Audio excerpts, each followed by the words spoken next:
Happy Saturday, everybody. Somebody recently shared a post on our Facebook page as a suggestion for an episode of the show. I went back to try to find that post so I could thank that person by name. I could not find it, but it was a post about Native American women in the field of ballet. So with that suggestion in mind, we are going back to our previous episode on Maria Tallchief. So good. She was amazing. This originally came out almost exactly 5 years ago on November 3rd of 2014. We hope you enjoy. Welcome to Stuff You Missed in History Class, a production of iHeartRadio's How Stuff Works.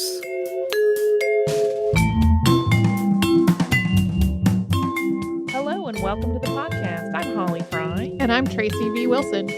And today's topic was actually suggested by Tracy. She has been looking for more Native American topics because she wanted to work on something in that arena, and she came across this one, but then she asked me if I would like to do the research on it because it involves ballet, and my answer was, of course, mais oui! And this is a person that I have long admired. So the woman that we're focusing on today is often referred to as a trailblazer because she was a Native American who became the prima ballerina for the New York City Ballet. But she was a trailblazer, period, even if you discount her Native American heritage, not that you should. But because she was the first prima ballerina ever at the New York City Ballet, and she's often considered America's first prima ballerina, she really set the bar for everyone who came after her, and she set it extremely high. She was really a role model for artists from all backgrounds to strive for excellence.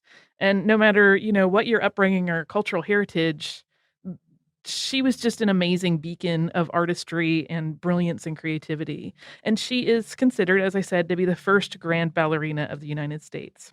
So we are talking today about Maria Tallchief. So her birth name was Elizabeth Marie Tallchief, and that was originally 2 words. She was born to Alexander Joseph Tallchief and Ruth Tallchief, whose maiden name was Porter, on January 24th, 1925 in Fairfax, Oklahoma. She was named after her 2 grandmothers, Eliza Tallchief on her father's side and Marie Porter on her mother's side. And Marie had been actually named after Marie Antoinette. And for geographical reference, Fairfax, this is especially good for people outside the U.S., is about 60 miles northwest of Tulsa. So it's really sort of smack dab in the middle of the continental United States. Her father was a member of the Osage Nation, and he was full-blooded Osage. Her mother, Ruth, was Scots-Irish. This family was well off, thanks to Osage lands being really oil-rich.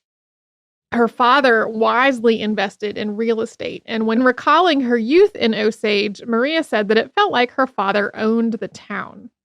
He did own some pretty prominent aspects of it. Like he had the movie theater. He owned a lot of buildings around the town. He really, as we said, he invested in real estate and was pretty smart about buying land. But he unfortunately also had a drinking problem. And while, according to Tallchief, her father was never physically violent with her mother, the pair would argue when he drank.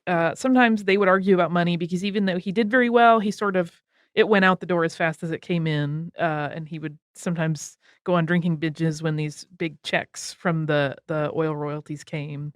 And according to Maria, when she was very young and he would fly into these rages, they were really incredibly scary. He was a large man, and it was just frightening to be around somebody that big and angry.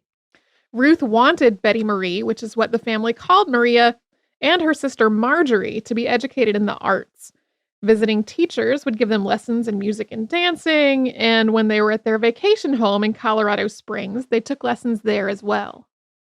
And in Maria's autobiography, she recalls that her first ballet class, when she was barely more than a toddler, was in a hotel in Colorado Springs. She was about 3 years old. Sometimes you'll see it told as 4, but in her autobiography, she says 3.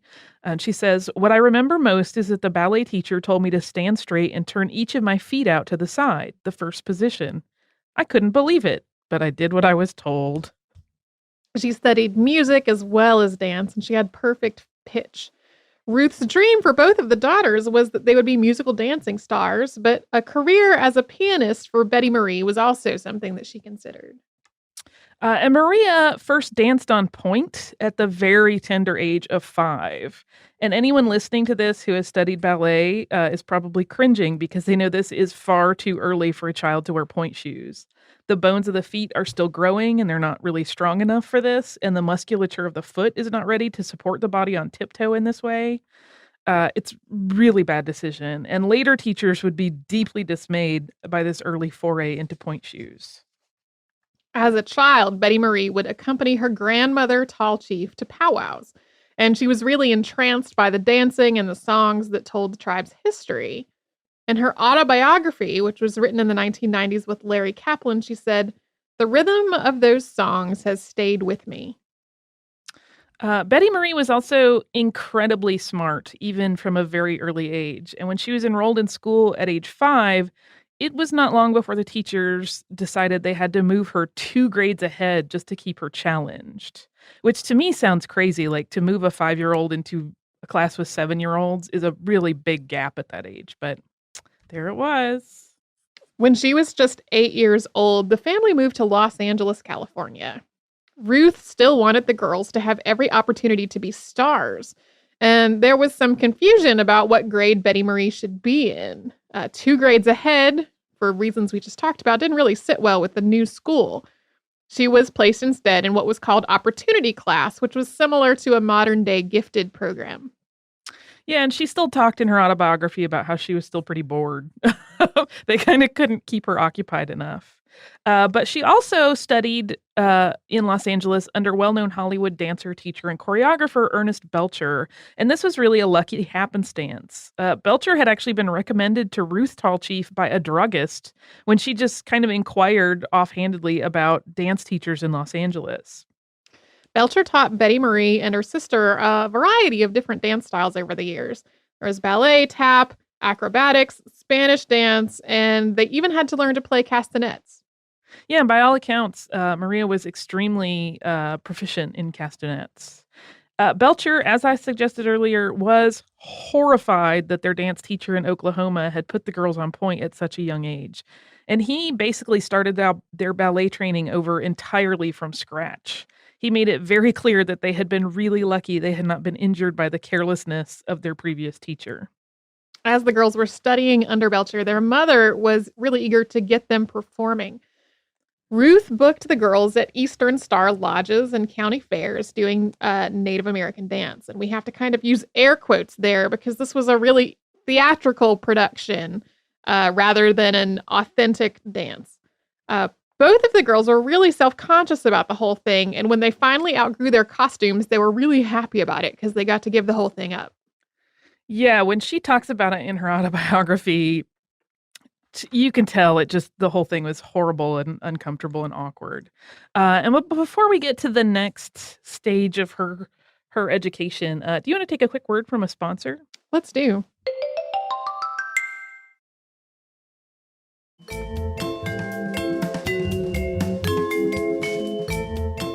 So going back to Maria Tallchief, at the age of 12, Tallchief and her sister switched dance schools. Her mother just sort of switched them over without really consulting Ernest Belcher. And they became students of Bronislava Nijinská, who was the sister of famed dancer and teacher Václav Nijinsky.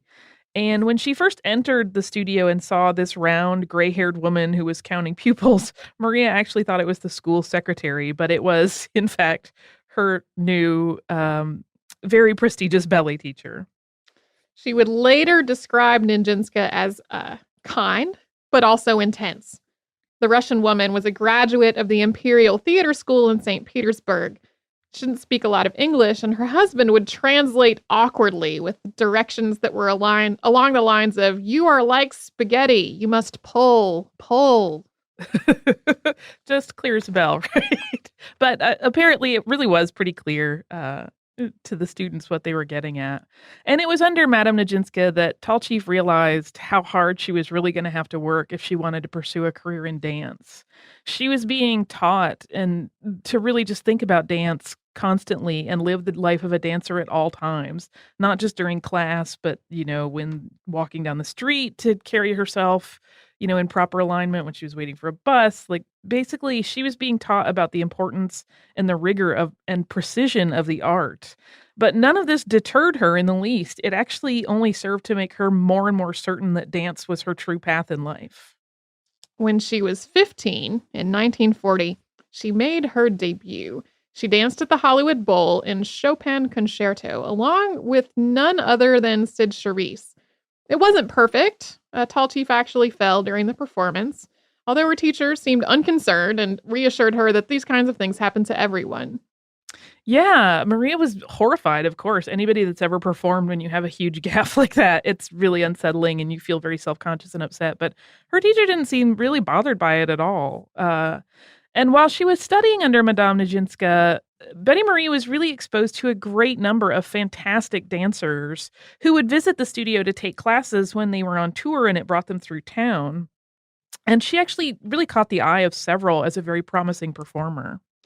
Yugoslavian ballerina Mia Slavenska had seen such potential in the young dancer that she arranged for Sergei Denham, who was the director of the Ballet Russe, to audition her when he was in town. While he never actually spoke to Tallchief, he told her mother that she was a good dancer and that he'd like to see her again when she was done with high school. Betty Marie, which is what she was still going by at the time, had been planning to attend college, but her father actually kind of put the brakes on that plan. He thought she should be using all of that training that they had been paying for all of these years to actually seek out a job in dance. And so she auditioned for and was cast in the film Presenting Lily Mars, which I believe was an MGM picture, as an extra. And Judy Garland starred in that picture. And so getting to see Judy Garland work really delighted Tallchief. And it made her father very happy and proud that she was attached to this picture with a big name in it. But once the film wrapped, she had to find something else to do. So she remembered her audition in which Sergei Denham had said that she was talented. So she called him up to express her interest in working with Ballet Russe. That probably did not play out initially as she had hoped. The Ballet Russe director could not quite conjure the memory of Tallchief from her audition. He's like, I don't actually remember you. However, her timing was really impeccable because he was having some staff problems. His troupe was scheduled to begin a tour of Canada, but many of the members of his company were kind of caught in the politics caught in the politics of the war. So this is around World War II, and they found themselves unable to get passports. A lot of them were from Russia, and they were here in the US, and there were some paperwork issues around the whole thing. And he was quite desperate, so he let Tallchief audition for him once again. She went out to New York and auditioned, and this time she was asked to join the tour as a member of the Corps de Ballet. She was really more than happy to endure all the rigors of life on the road, which she was doing basically alone and as a 17-year-old. She later encouraged her students to learn from her experience and seek out opportunities. She extolled the virtues of just being in the right place at the right time and willing to work as hard as you could when good fortune found you. And this is also when she switched over from being Betty Marie to taking the name Maria Tallchief. And she had actually been urged by a number of people, you'll see different names attached to sort of the person that's credited with it, to take a Russian stage name. And this was quite popular among American dancers at the time. It sort of was believed to give them a certain level of clout. But she refused. She really wanted to maintain her Osage heritage. And her last name, as Tracy mentioned earlier, had been the words tall and chief separately, but people found it confusing. So she had actually ditched the space between them back in school in California. Yeah, she had talked about her school years, saying some of the students made fun of my last name, pretending they didn't understand if it was tall or chief. A few made war whoops whenever they saw me and asked why I didn't wear feathers or if my father took scalps. After a while, they became accustomed to me, but the experience was painful. Eventually, I turned the spelling of my last name into one word. Everything in school was in strict alphabetical order, and I wanted to avoid confusion. She did eventually take the first name Maria to sort of placate friends and professional advisors. It was kind of a good compromise she was willing to live with because they were still continuing to encourage her to shift Tallchief into Tallchieva to sound more Russian. She'd been dancing with Ballet Russe for 2 years when, in 1944, Russian choreographer George Balanchine joined the troupe while they were working as the dance ensemble for the Broadway show Song of Norway. And this meeting would prove to be pivotal, both artistically and personally, for Tallchief. Balanchine is often considered to be the creator of American-style ballet, and a lot of that was in collaboration with her. And when she described her reaction when first working with Balanchine in an interview that she did later in her life, she said, this is how she described her inner monologue. I am seeing music. This is it. I was a musician myself, and I thought, I am in my place now. I knew that that's the way I wanted to dance. Another time, Tallchief said of the legendary choreographer, I never really understood until Balanchine what ballet was all about. And on August 16th of 1946, she and Balanchine married. She was 21 at the time and he was 42. And you might think that a marriage between two famed artists would be all fire and passion, but Tallchief never really described it that way. In fact, when Balanchine proposed, it seemed quite sudden to her, and she told him she didn't even know if she loved him. And he said that was okay, but the next day she accepted. And when she spoke of their marriage outside of dance, it sounded pleasant, but really quite tame. There has even been some speculation that it really was not a particularly romantic coupling. Their passion was really in their work. Dancing with him really changed and refined Tallchief as a dancer. She became leaner and stronger and really keenly aware of how every mechanism of her body had to work to perform his intense choreography. So when describing this period of artistic growth, she said, quote, what did I learn? I learned to turn out, how to point my toes properly, where I belonged, where to place my body, what muscles had to be developed, every one. Otherwise, there was no way I was going to dance his ballets. And soon after their marriage, the duo actually left Ballet Russe. They waited for her contract to be up, and then they traveled to France, where Tallchief performed with the Paris Opera Ballet in 1947. That made her the first American dancer to do so. Although, just as a side note, her sister Marjorie did eventually become like a regular soloist with the Paris Opera Ballet and was with them for many years. Balanchine, for his part, really loved France, and he actually might have wanted to stay there more or less permanently under different conditions. But the Paris Opera was really rife with problems at the time. There was a post-war decline, and the opera's previous director had actually been ousted for collaborating with the Nazis. The stage conditions were poor. It became really apparent that Balanchine and his new bride were somehow expected to save this whole operation. And in fact, they were actually pretty successful in that regard. The critics had been pretty divided before any of the performances happened. Some of them seemed really leery about this unknown American.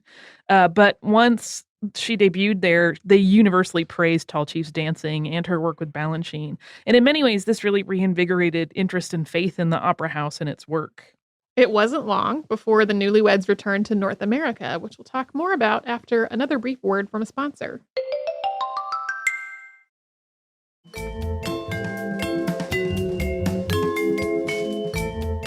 In the late 1940s, after they had returned to the U.S., Tallchief was named as the New York City Ballet's first prima ballerina when the company was founded by Balanchine and arts patron Lincoln Kirstein. During her time collaborating with him, she danced many of her most famous roles, including in the first year of the New York City Ballet, The Firebird, which wowed audiences and earned acclaim for both dancer and choreographer.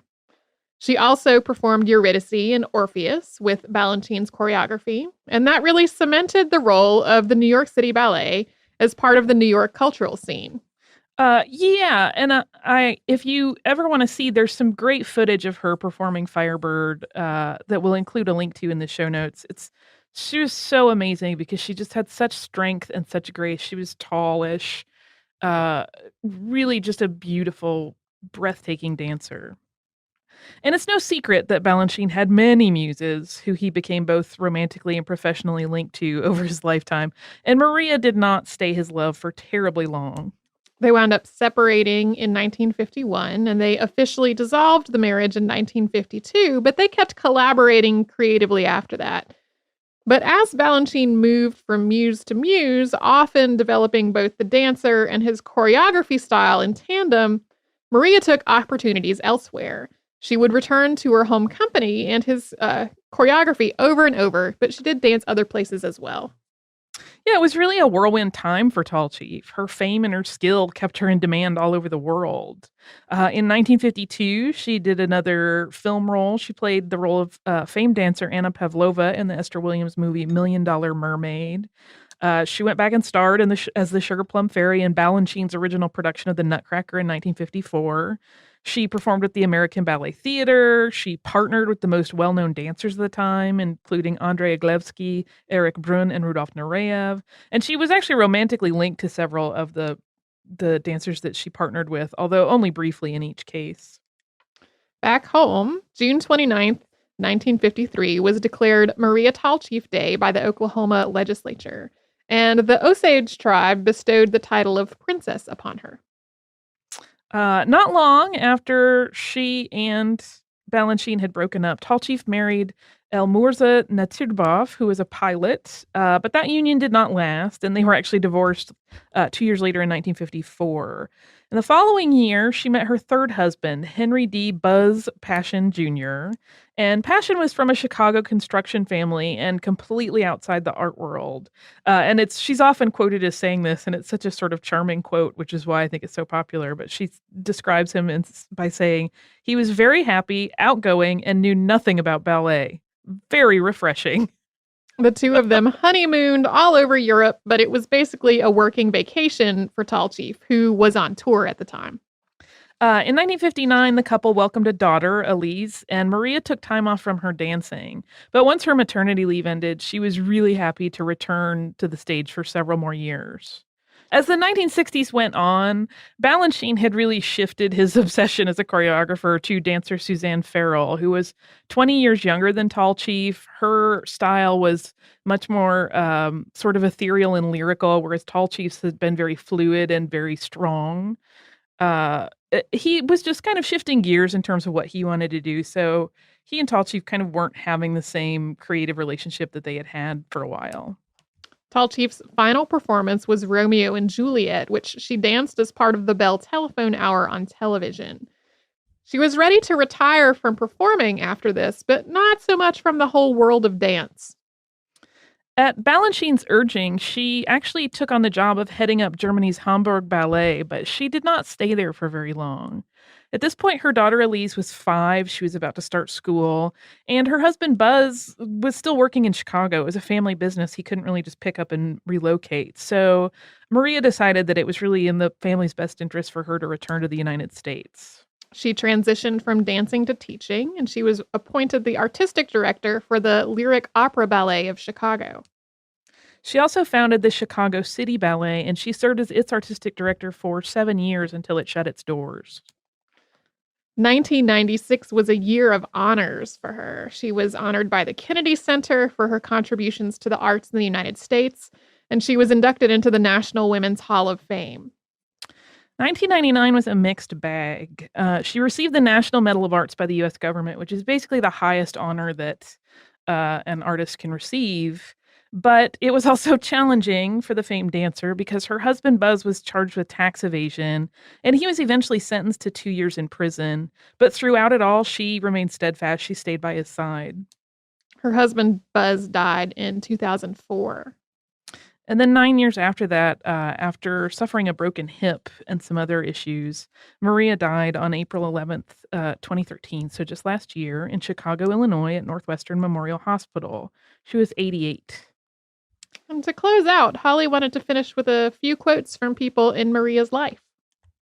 In the words of one of her protégés, Kenneth von Heidecke, who was the founder of the Chicago Festival Ballet, she would teach classical ballet not just technically, but she would go beyond that and tell you how the laws of physics help you achieve great elevation and great velocity. Her daughter Elise was a poet and wrote, "Her dynamic presence lit up the room. I will miss her passion, commitment to her art, and devotion to her family. She raised the bar high and strove for excellence in everything she did." And choreographer Jacques d'Amboise, who had been a junior dancer at the age of 15 with the New York City Ballet when Tallchief danced her famed Firebird role, said of the ballerina, "When you thought of Russian ballet, it was Ulanova. With English ballet, it was Fontaine. For American ballet, it was Tallchief.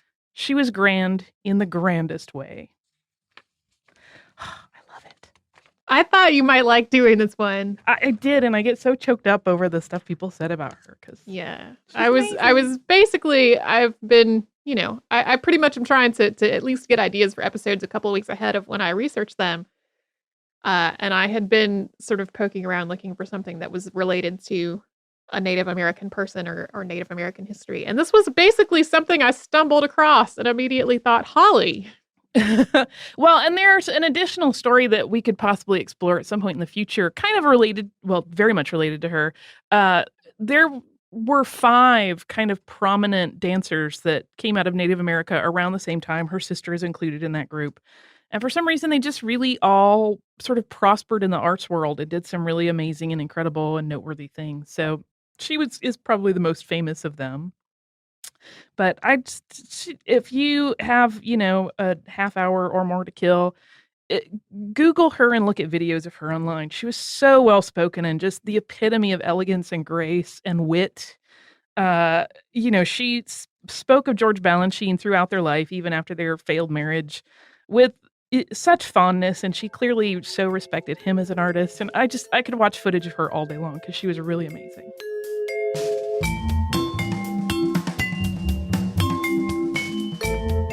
Thank you so much for joining us on this Saturday. If you have heard an email address or a Facebook URL or something similar over the course of today's episode, since it is from the archive, that might be out of date now.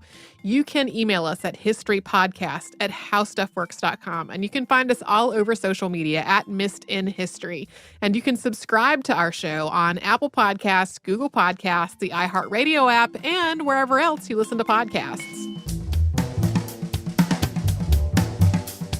Stuff You Missed in History Class is a production of iHeartRadio's How Stuff Works. For more podcasts from iHeartRadio, visit the iHeartRadio app, Apple Podcasts, or wherever you listen to your favorite shows.